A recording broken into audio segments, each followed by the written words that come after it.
मेरे पास ऐसे एग्जाम्पल भी है जिन्होंने सीएसआईआर नेट एग्जाम क्रैक करा, मतलब नेट क्रैक हुआ पर जेआरएफ नहीं हुआ क्योंकि उनका जनरल एप्टीट्यूड अच्छा नहीं था। स्टूडेंट जब सीएसआईआर नेट की तैयारी करता है तो वो सब्जेक्ट पे ज्यादा दिमाग लगाता है ना, सब्जेक्ट पे मैं बहुत अच्छा कर लूं, राइट। पर भैया जनरल एप्टीट्यूड भी बहुत बड़ा रोल प्ले करता है, तो इस पे भी थोड़ा ध्यान दीजिए। हेलो स्टूडेंट्स, मेरा नाम डॉक्टर गजेंद्र पुरोहित है। अगर आप सीएसआईआर नेट 2023 एग्जाम की तैयारी कर रहे हैं तो यहां पे एक कॉमन क्वेश्चन स्टूडेंट्स का आता है कि सर जो जनरल एप्टीट्यूड का जो सिलेबस है वो क्या है, प्लस इसका जो वेटेज है वो क्या रहता है, प्लस जो जनरल एप्टीट्यूड को कैसे हम प्रिपेयर करें, क्या स्ट्रेटजी इसकी होनी चाहिए, इसके बारे में मैं आज आपके सामने इस वीडियो के अंदर बताने वाला हूं। तो यार सीएसआईआर नेट एग्जाम के लिए जनरल एप्टीट्यूड लगभग 30 मार्क्स का आता है सभी सब्जेक्ट के लिए, चाहे वो लाइफ साइंस हो, चाहे वो फिजिक्स हो, चाहे वो केमिस्ट्री हो, चाहे वो मैथमेटिकल साइंस हो, चाहे वो अर्थ साइंस हो, सभी में यहां पे कॉमन 30 मार्क्स के क्वेश्चंस आते हैं। अब कितने क्वेश्चंस आते हैं ये मैं आपको बताना चाह रहा हूं। तो सुन, यहां पे 20 क्वेश्चंस आते हैं, आपको यहां पे 15 क्वेश्चंस करने होते हैं, है ना, मतलब 20 क्वेश्चन आएंगे, हर क्वेश्चन 2 मार्क्स का होता है, तो टोटल 40 नंबर के क्वेश्चन आते हैं, करने होते हैं यहां पे 15 क्वेश्चन, मतलब 30 मार्क्स के करने होते हैं। यहां पे नेगेटिव मार्किंग भी होती है, राइट। अगर आपने कोई भी क्वेश्चन गलत किया तो 1/2 की यहां पे क्या होती है, नेगेटिव मार्किंग होती है। नॉर्मली अगर बात करी जाए life science, physics, chemistry, mathematics, तो लगभग 100 मार्क्स के आसपास कट ऑफ जाता है सीएसआईआर नेट या नेट जेआरएफ का। अगर इस पोर्शन के अंदर आप 30 में से 25 नंबर के आसपास स्कोर कर लेते हो तो आपको सब्जेक्ट पे थोड़ा सा कम आपका प्रेशर रहता है, राइट। तो जनरल एप्टीट्यूड में आप अच्छा स्कोर कर सकते हो, पर क्या स्ट्रेटेजी आपकी होनी चाहिए, प्लस सिलेबस कंटेंट क्या होता है। सबसे बड़ा क्वेश्चन स्टूडेंट का यह आता है कि सर सीएसआईआर नेट की वेबसाइट पे कोई प्रॉपर टॉपिक्स वाइज नहीं लिखा हुआ है कि जनरल एप्टीट्यूड में क्या क्या टॉपिक्स आएंगे। तो यार यहां पे मैं बताना चाह रहा हूं कि अगर 9, 10, 11 और 12 की जो एनसीईआरटी है, खास करके 9, 10 की जो एनसीईआरटी है वो आपको मैथमेटिक्स की और साइंस की अच्छी आनी चाहिए, क्योंकि अगर आप जनरल एप्टीट्यूड को अच्छा करना चाहते हो, खास करके जो मैथ्स का पोर्शन है वो आपको 9, 10 का बहुत अच्छा आना चाहिए। नॉर्मली यहां पे पूछा क्या जाता है, तो न्यूमेरिकल एबिलिटी है, मॉडर्न मैथ्स है, डेटा इंटरप्रिटेशन है, ज्योमेट्री एंड मेंसुरेशन है, लॉजिकल रीजनिंग है। सुनिए 5 पॉइंट है जिन पे एग्जाम में क्वेश्चन पूछे जाते हैं। अब आपके मन में सवाल उठेगा कि सर न्यूमेरिकल एबिलिटी, तो आपने एक वर्ड बोल दिया, इसमें तो बहुत सारे टॉपिक्स आते हैं। अब मैं सब टॉपिक्स भी बता देता हूं आपको। तो सुनिए यहां पे अगर बात करी जाए न्यूमेरिकल एबिलिटी के अंदर, तो यहां पे नंबर सिस्टम में क्या क्या टॉपिक्स आते हैं, नंबर है, समेशन है, साइक्लिसिटी है, जीसीडी, एलसीएम एंड एक्सपोनेंट्स है, डिविजिबिलिटी है, ग्रेटेस्ट एंड लीस्ट वैल्यू है, रेशियो एंड प्रोपोर्शन है, मिक्सचर एंड एलिगेशन है, averages, percentage, profit and loss, time, speed and distance, trends है, बॉट्स एंड स्ट्रीम है, टाइम एंड वर्क है, and Venn diagram. सुनिए इन सभी टॉपिक पे क्वेश्चंस बनते हैं। अब आपके मन में सवाल उठेगा, गुरुजी यार ये इतना कौन पढ़ेगा।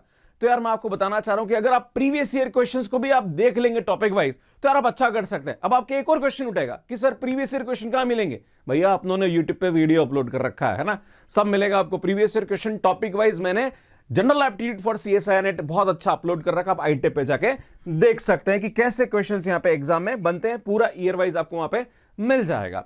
बात करेंगे मॉडर्न मैथ्स के अंदर क्या आता है, तो परम्यूटेशन, कॉम्बिनेशन है, प्रोबेबिलिटी है, फंक्शन एंड ग्राफ है, लॉगरिथम है, अलजेब्रा है एंड स्टैटिस्टिक्स है। सुन ये टॉपिक यहाँ पे स्टैटिस्टिक्स है, ये वाले टॉपिक्स यहाँ पूछे जाते हैं। बात करी जाए डेटा इंटरप्रिटेशन पे, तो सुन यहाँ पे 1 से 2 क्वेश्चन हमेशा हर साल एग्जाम में पूछा जाता है, जहां पर पाई चार्ट है, बार ग्राफ है, लाइन ग्राफ है। इस पे पूरा आपको कोई क्वेश्चन ऐसा होगा जहां पर पूरा डेटा एनालिसिस करना होगा और वहां पे इस ग्राफ के थ्रू आपको कुछ क्वेश्चन पूछेंगे, उसके आंसर आपको देने होते हैं।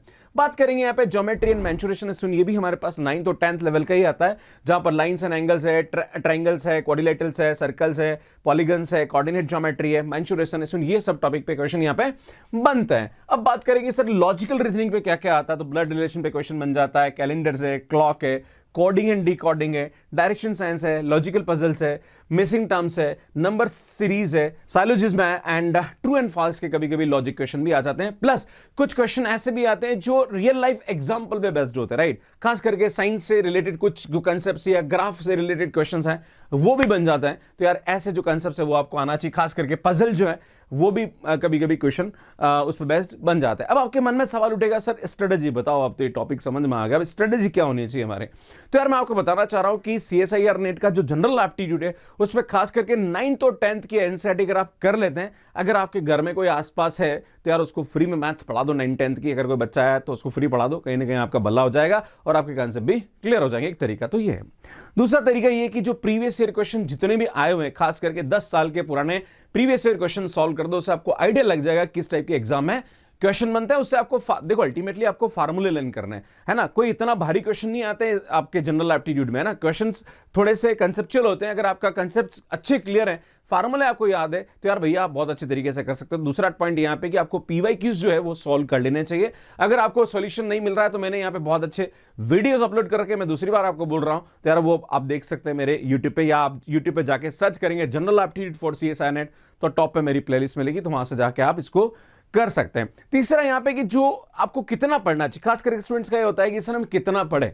तो यार आपको यहां पे क्या करना चाहिए कि जो भी आप यहां पे पीवाईक्यूज रिवाइज कर रहे हैं या आप 9th 10th के एनसीईआरटी करते हैं, उनके जो फार्मूले है उसके शॉर्ट नोट्स बना लो, राइट। क्योंकि बच्चों को क्या होता है एग्जाम में फार्मूला याद नहीं आता है। भाई आपको पता है कि भाई लाइक स्फीयर का वॉल्यूम क्या है, या फिर सिलेंडर का क्या है, या फिर कॉन का क्या है, ये ऐसे छोटे छोटे क्वेश्चंस आते हैं जिनके अगर आपको फार्मूला याद है तो यार आप बहुत अच्छे तरीके से कर सकते हैं। प्लस रीजनिंग और एप्टीट्यूड के जो क्वेश्चंस होते हैं ये आपको बहुत सारे एसएससी बैंक के ऐसे लाइक इस टाइप के क्वेश्चंस ही आते हैं, राइट। अल्टीमेटली देखो जनरल एप्टीट्यूड सब एक ही चीज होता है, सब जगह एक जैसा ही होता है ना। अब टाइम एंड वर्क पे क्वेश्चन आएगा, चाहे वो एसएससी बैंक हो, चाहे वो सीएसआईआर नेट हो, चाहे वो गेट हो, भाई सब जगह एक जैसा ही होता है। तो आपके जो कुछ पर्टिकुलर कंसेप्ट है, जैसे टाइम एंड वर्क पे मान लीजिए बोला जाएगा एक आदमी इस काम को 2 दिन में करता, दूसरा इसको 3 दिन में करता, दोनों मिलकर कितने दिन में करेंगे, आपको पता होना चाहिए कंसेप्ट क्या है इसका, राइट, है ना। या फिर जैसे बात करें कंपाउंड है या सिंपल इंटरेस्ट, इसका कंसेप्ट आपको पता होना चाहिए, परसेंटेज का कंसेप्ट आपको पता होना चाहिए, राइट।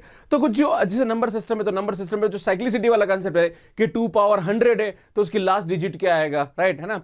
कि जब 2 पावर 100 को हम खोलेंगे तो उसका लास्ट डिजिट क्या आएगा, 7 पावर 100 इसका लास्ट डिजिट क्या आएगा, राइट। या 7 पावर 100 को हम 5 से डिवाइड करें तो उसका रिमाइंडर क्या आएगा। तो ऐसे बहुत सारे कंसेप्ट्स हैं, अगर आपके क्लियर है तो यार भैया आप आराम से इस टाइप के क्वेश्चंस को कर सकते हैं, है ना। खास करके मेंसुरेशन पे आपके फार्मूले पता होना चाहिए, कंसेप्ट्स पता होना चाहिए। तो आप क्या करें स्टूडेंट, यहाँ पे शॉर्ट नोट्स बना के फार्मूले डेली आपको रिवाइज करने चाहिए। अब आपके मन में सवाल उठेगा सर यार हम दिन में कितना टाइम दें, तो यार दिन में अगर आप आधा घंटा रिवीजन का देते तो बहुत अच्छी बात है, और वीक में कम से कम आपको 1 से 2 घंटे इस टॉपिक पे आपको देना ही चाहिए। अगर आप 1 से 2 घंटे वीक में देते हैं तो इस पर बहुत अच्छा आप कर सकते हैं। अगर आप लाइफ साइंस के स्टूडेंट हैं, केमिस्ट्री के स्टूडेंट हैं, कहीं ना कहीं थोड़ा सा मैथ्स आपके लिए समस्या करता है, पर अगर आप किसी बच्चे को पढ़ाना स्टार्ट करेंगे 9th 10th वाले को, कभी 1 घंटा कहीं आपने थोड़ा पढ़ाना स्टार्ट कर दिया एनसीईआरटी, या आपने घर में छोटा कोई भाई है या बहन है उसको थोड़ा पढ़ाइए, तो कहीं ना कहीं आपके कंसेप्ट क्लियर होंगे। यार ये सब तरीके हैं जो मैंने आपको बताया कि क्या स्ट्रेटेजी आपकी होनी चाहिए, एग्जाम में क्या स्ट्रेटेजी होनी चाहिए। तो एग्जाम में आपको 3 घंटे मिलते हैं, लगभग आपको 25 से 30 मिनट इस टॉपिक पे देना चाहिए। अगर 25 से 30 मिनट में अगर आप देते हैं तो यार आप अच्छा स्कोर यहां पे कर सकते हैं। फिर से बता दूं कि 20 क्वेश्चन आते हैं, 20 में से आपको 15 करने होते हैं, 5 की चॉइस मिलती है। 15 क्वेश्चन में भी अगर आप लगभग 12 से 13 क्वेश्चन सही कर लेते हैं, यार 24 से 25 नंबर का स्कोर आप लाते हैं, तो यार एग्जाम आपके लिए बहुत ही अच्छा हेल्प हो जाता है। मेरे पास ऐसे एग्जाम्पल भी है जिन्होंने सीएसआईआर नेट एग्जाम क्रैक करा, मतलब नेट क्रैक हुआ, पर जेआरएफ नहीं हुआ क्योंकि उनका जनरल एप्टीट्यूड अच्छा नहीं था। उन्होंने सब्जेक्ट में बहुत अच्छे नंबर आए, पर जनरल एप्टीट्यूड में 30 में से 4 नंबर आ रहे हैं, 5 नंबर आ रहे हैं। ये बहुत बड़ा डिसअपॉइंटिंग है, कहीं ना कहीं आपको फिर ऐसा लगता है कि यार मैं नहीं कर पाया अच्छा स्कोर, राइट। तो इस पर थोड़ा सा फोकस करने की जरूरत है। स्टूडेंट जब सीएसआईआर नेट की तैयारी करता है तो वो सब्जेक्ट पे ज्यादा दिमाग लगाता है ना, सब्जेक्ट पे मैं बहुत अच्छा कर लूं, राइट। पर भैया जनरल एप्टीट्यूड भी बहुत बड़ा रोल प्ले करता है, तो इस पर भी थोड़ा ध्यान दीजिए क्योंकि ये 30 मार्क्स अपने आप में बहुत बड़ा मैटर करते हैं। अगर आप सीएसआईआर नेट, जैसे मैं मैथ्स की बात करूं तो मैथ्स में लगभग हमारे पास 12 से 15 सब्जेक्ट होते हैं, राइट। हर सब्जेक्ट कहीं ना कहीं 12, 15, 20 नंबर का होता है।